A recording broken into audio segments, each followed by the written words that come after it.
Okay, now welcome to part 2, where I had to actually stop the camera to be able to get you guys to see this chart. So this is the chart of the Capricorn ingress winter solstice set for Washington, D.C.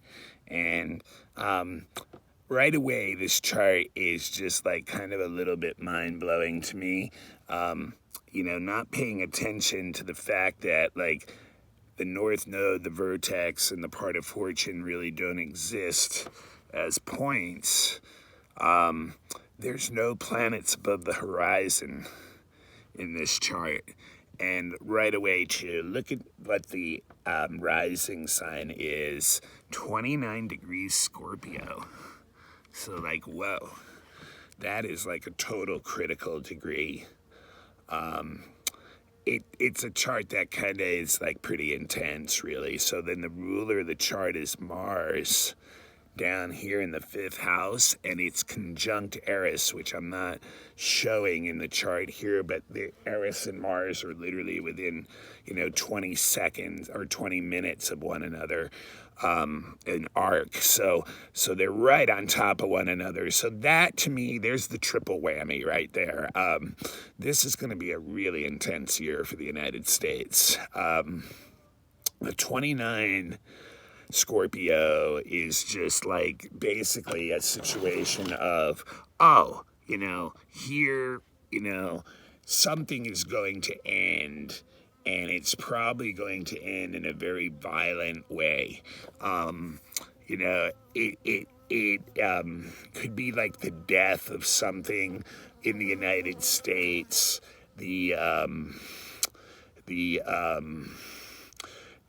country's identity is going to be tied up in like destructive death type energy. Now, what that can lead to is a rebirth too. I mean, Scorpio is that birth, death, rebirth, transformation process. So like, does the United States, rise from the ashes of this situation? But, with Mars conjunct Eris, you're looking at like, Eris being the goddess of chaos.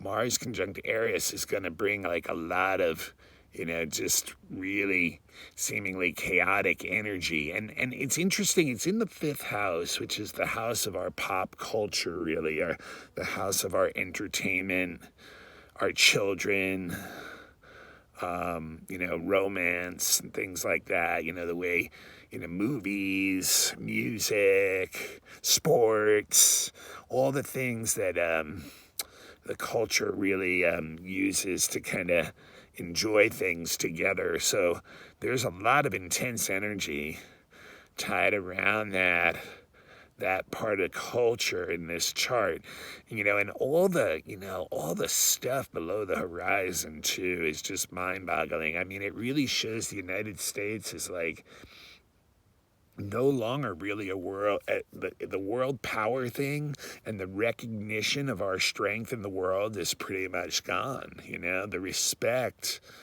that the rest of the world has for the United States, it's just not even there. We're not even getting recognition. It's like you guys got a lot of serious Scorpio problems yourself. So, from the outside, I mean, this is what's being seen by the rest of the world, this Scorpio energy of the United States right now. And, just the intensity of just the division within the United States and what that could all possibly lead to. But it looks like it's going to be a very intense year for the United States, a very intense quarter. It's interesting too, the South Node in the 1st house, so like collective karma of the United States, coming home to roost. They're coming home to roost, the karma, so it's a really interesting thing. Even the sun down there, it's really kind of in the 2nd house, but that like shows how like our leaders have really affected the karma of the United States and the way that we're seen by the rest of the world. But And then look at this too, like the Jupiter-Saturn conjunction and Pluto are all down in the second house of our assets and values, our money, things like that. So that's where we need the great big restart for the United States, is the way we do money and assets and the way that wealth is distributed, basically. And until that is taken care of, there is going to be wounding there. But Pluto is like, requiring transformation of that.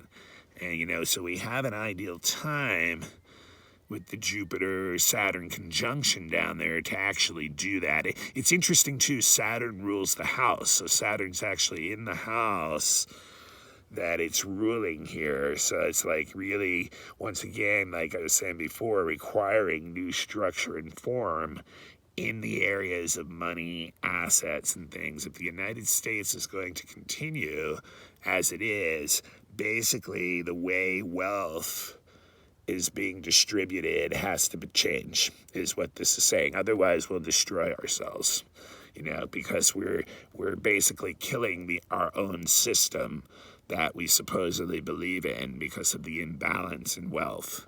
And it's interesting too, the third house, which is our local neighborhoods and the way we travel and communicate and stuff, is also ruled by the Saturn, and it's the Aquarius part. And that's where I think, we're already seeing this shift, maybe driven by like COVID and stuff, to stay at home. And did I lose the feed there? I did. Okay, I'm sorry. And stay at home and start working from home, doing school from home. So what, I'm looking at this saying, is that what our local neighborhood is going to be now, is like being on a computer? Is that what we're relearning right now? Like schooling and all our local stuff. We're not going to go to the store anymore. We're just going to have our stuff delivered to us, that kind of thing.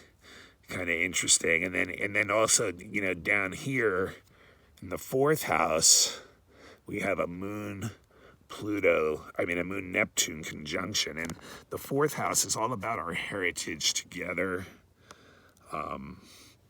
Also about like real estate and our families, and and just the people itself just represents like the people of the United States in a certain way too. So like there's a lot of confusion in those areas, a lot of the ideals of the United States right now, and then Chiron down there too, are being hurt or wounded, and our heritage is being hurt and wounded. There's a lot of confusion as to where we're headed as a country and where we came from. And a lot of people feeling discouraged that the ideals they have for the United States as a family, as a heritage, as a nation are, lost right now, or they're not being met. And talked about the fifth house with the Mars. And once again, very interesting how the Aries is the ruler of the house, and once again, the planet that's ruling it is right in that house. Kind of interesting there. So, like I said, a lot of chaos and stuff, a lot of like aggressive actions and stuff in the areas of like pop culture and the things that entertain us. Interesting, in the sixth house, we've got it being ruled by Venus. And Venus over in the first house in Sag is interesting too, because I kind of think that that once again, people really feeling like in their relationships, like they have like what the right answer is for them, the values, and not being able to take in someone else's ideas and stuff is part of the issue going on there too. But Uranus in the sixth house too is a little bit like pretty interesting too, because it's like military and civil servants and police are ruled by the sixth house. So there's going to be a lot of surprises coming from those areas again. We may learn some very shocking things about our police and military, or they may actually do shocking things to us, as a population, and that could cause, Uranus can cause a lot of chaos too. So that's interesting too. And then, and then we start going to the top of the chart where, where the rest of the world sees us and we're not being seen very well. It's interesting that, the 7th house is being ruled by Taurus, also Venus. And, that is the house of our allies. And the North Node is there again. It's similar. We've seen this before where it seems like our allies may be the ones who could help us out if we're willing to take the help from them. 8th house, Cancer, is ruled by that Moon and Neptune conjunction down there. And that Moon-Neptune conjunction in Pisces showing once again, the 8th house is international finance, corporations, things like that. So there's a lot of loss and confusion in those areas too.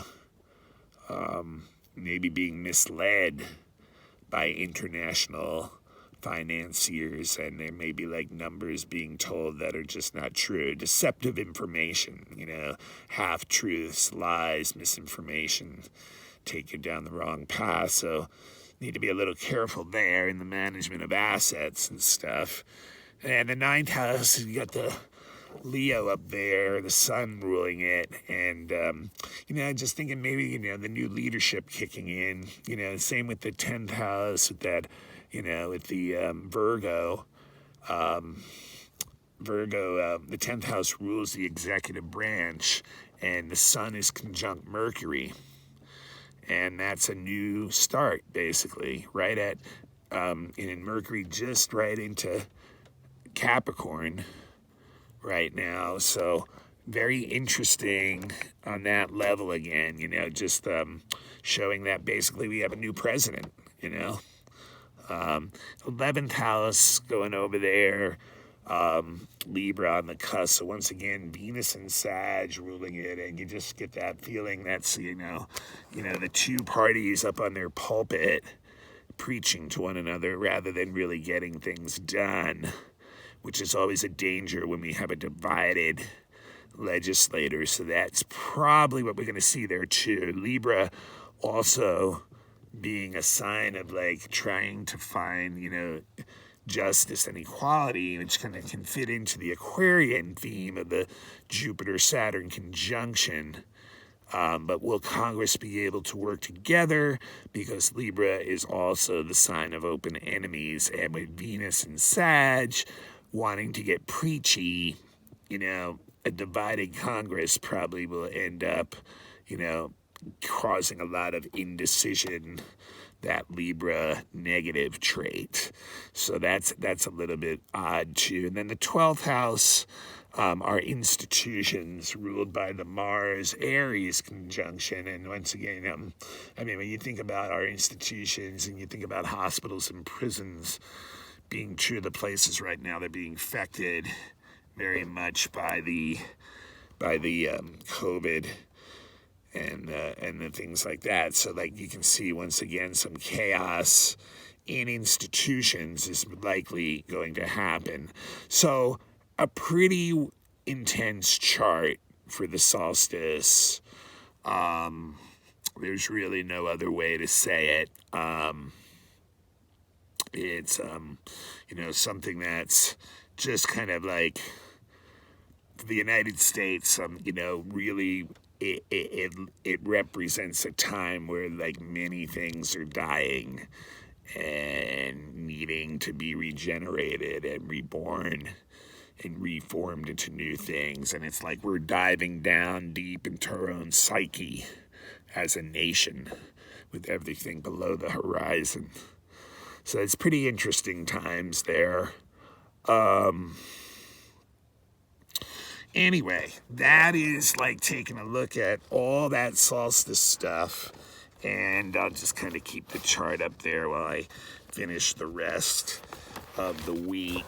But that really is, the theme of our week. The Jupiter Saturn conjunction is a theme that's 20 years.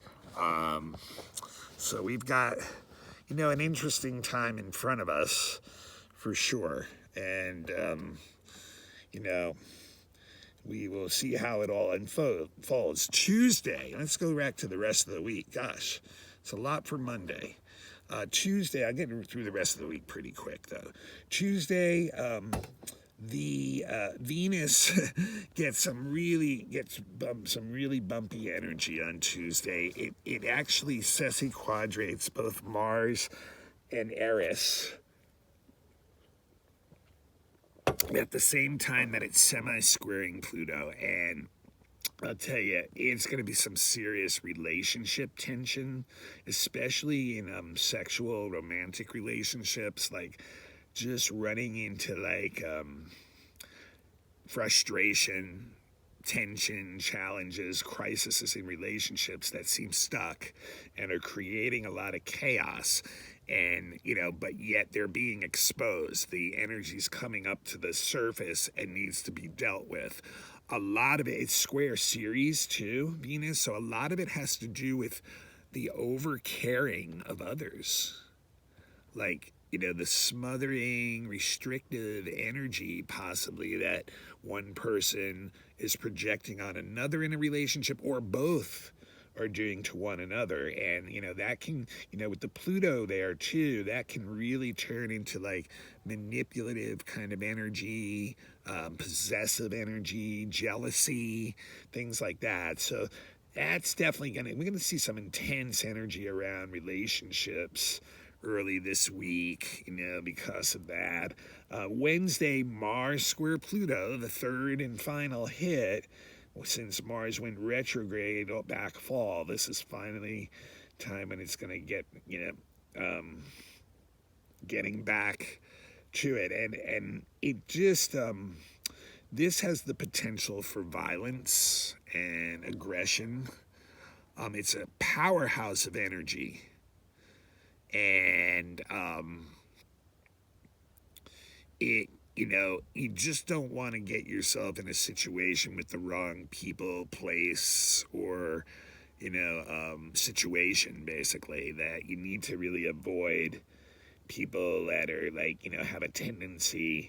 have tendencies to be aggressive and to get violent, or places like that, because this is a dangerous transit on that level. But it does give an incredible amount of power. It's like a battery storehouse of energy that's persistent and determined and wants to get ahead. So that's something that can be used. Just got to be really careful about going off track on this, from getting egotistical, from just like getting too aggressive. Conflicts between an individual and the group is another way that this energy can play out in a tense way. And on the same day, Mercury is square Chiron again too, the third hit off the Mercury retrograde series with Chiron. And then and that is like using words that can injure or hurt others. So that may be how this Mars Pluto plays out too, is like aggressive attacks verbally through words and stuff. So a lot of intense energy this week, but there's a really, really two sweet transits too, or not sweet, but exciting transits in a positive way, and that is both Mercury and the Sun, which are still traveling pretty close together, both at the beginning of Capricorn now. Trine Uranus this week. On Thursday, Mercury does, and on Sunday, the Sun does. So like the whole latter part of the week under this influence of this energy. And it's a nice energy, because it really pumps up new ideas.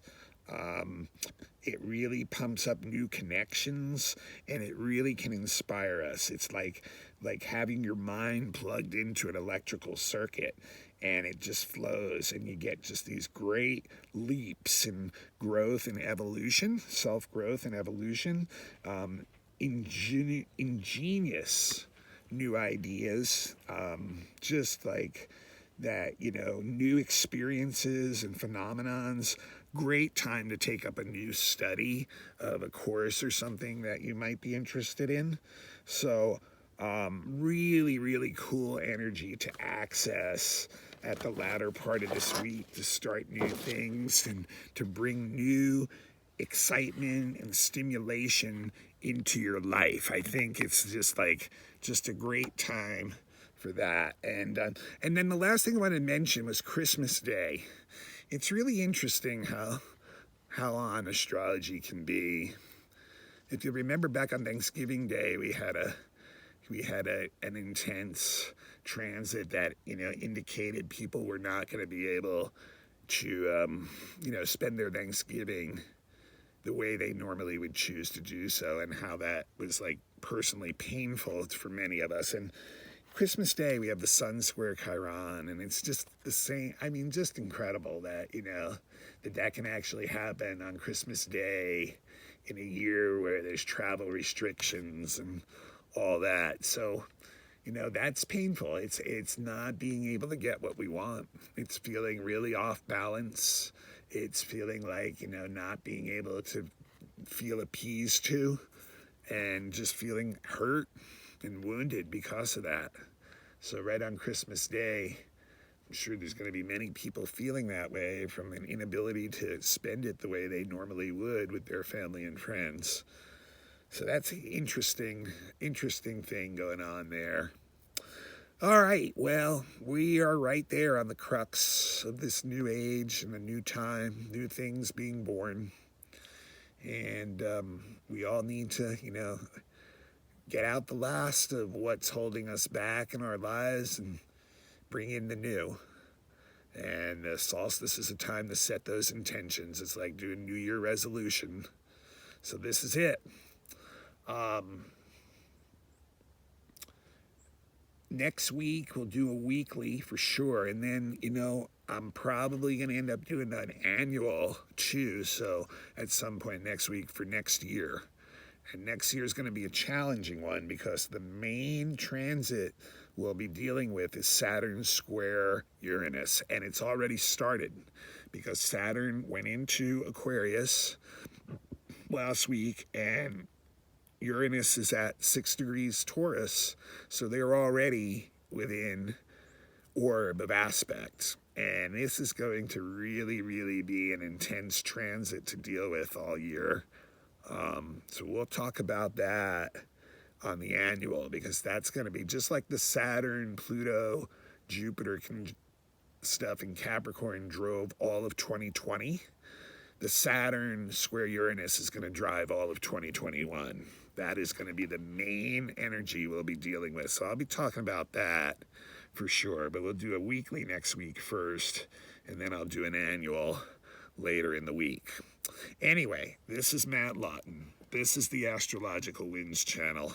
On YouTube, you can become a follower. And make sure you turn your notifications on. Pretty sure you have to be have an account on YouTube possibly for them to notify you. I am on Spotify. I'm on Apple Podcasts. I think I'm on another one or two podcasts too. You just have to search Astrological Winds channel to find me on those. And it's getting bigger and bigger. I really appreciate everybody following, and it's a free service. So really what you guys can do for me is to keep passing it on to other people who would be interested in it. And by the way too, a couple people actually wanted to give me donations, and I am more than willing to accept donations, of course, too. So I do have a Zelle account that's tied directly to my email, which is mattHue823@gmail.com. So if you are feeling moved to give me a donation for this service, I would not say no. But even more so, if you need an astrology reading, I would love to give you an astrology reading. Natal charts, that's your birth chart. Predictive readings to look at your next year, see what energies are going through. If you have a child, we can do a children's reading, look at the first 20 years of their life. Relationship readings, Definitely any elections, if you need a time, the best timing for an event. Horary questions, that if you need a yes or no answer to some question that's really emotionally bugging you. And I always forget too, something that a lot of people like to do is the location astrology, seeing where your planetary lines fall on the planet so that you can align yourself with a certain planet if you'd like to, by moving to a place where that planet's energy is prevalent. So that's another fun part of astrology that I can do for you. There's a couple other locational things you can look at where, from a local standpoint, where your power lines and things like that are. So if you want to ever get a locational kind of reading, that's available too. And, definitely available for lectures, for groups, all kinds of stuff like that. And then there's the classes. The beginning astrology classes are now up to 5. Available on Dropbox right now for $25 a class, or $20 if you're a student with a student ID. You can buy the classes individually, just if you want to hear like one lecture about a certain subject, or if you want to become a student, then you are to do them sequentially. And the first 5 are up there. I am done with the zodiac signs. Lessons 3, 4, and 5 are the zodiac signs. So I'm going to be moving on to the cross of matter and the rising signs, talking about rising signs and the cross of matter, the midheaven, things like that in the next lesson or two. And then probably go to the houses after that, and that'll end up the first part of beginning astrology. So and then second beginning astrology classes will probably start with the planets. So anyway, they're available too. So I think that covers everything for my my self-promotion here. Thank you for all the positive responses. Have a wonderful, wonderful solstice. You'll never see the 2 planets this close together in your lifetime again. In latitude anyway. Longitude, every 12 years they line up, but by latitude they'll never be this close together. So try to get a look at them this week. They'll be on the southwestern horizon right as night falls. They'll only be up there for a couple hours before they'll set, but right on top of one another, so you don't want to miss that fun. So happy solstice to you all. I will see you next week.